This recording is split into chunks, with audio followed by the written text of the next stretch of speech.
Welcome back to part 3. Today we're talking about time.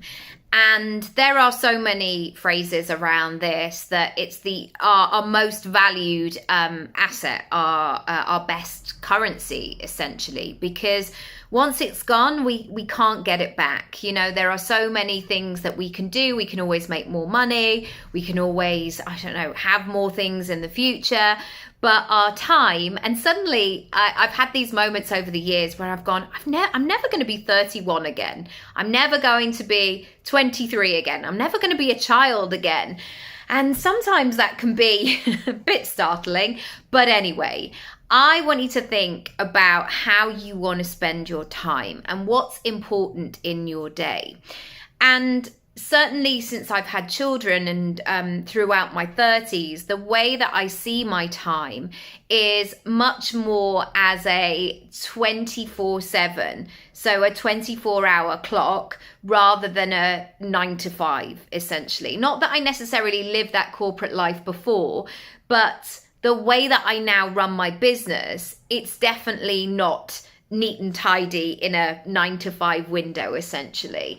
And I also have found the power of the mornings. I love getting up really early. 5 o'clock is like, if I'd slept the night before, let's just say, I'm not kind of advocating this 2-hour sleep thing, and I certainly wasn't doing it when my kids are awake all the time.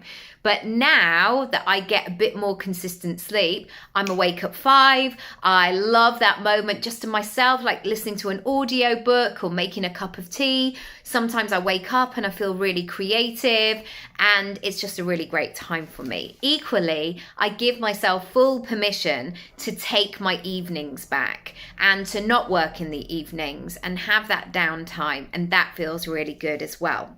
So I want you to think about what's really important to you in terms of your schedule, your timetable, and the way that you want to live out your schedule, your life.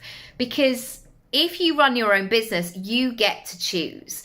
And this thing of just like working harder and more and doing all of the things, I actually don't think that that's the one. I know some people absolutely love it, but also I think, and I guess this is why I always start with life before business, I'm sure there are lots of other things you want to be, do, have, and feel. So let me know how you get on, and I'll see you for part 4. Bye.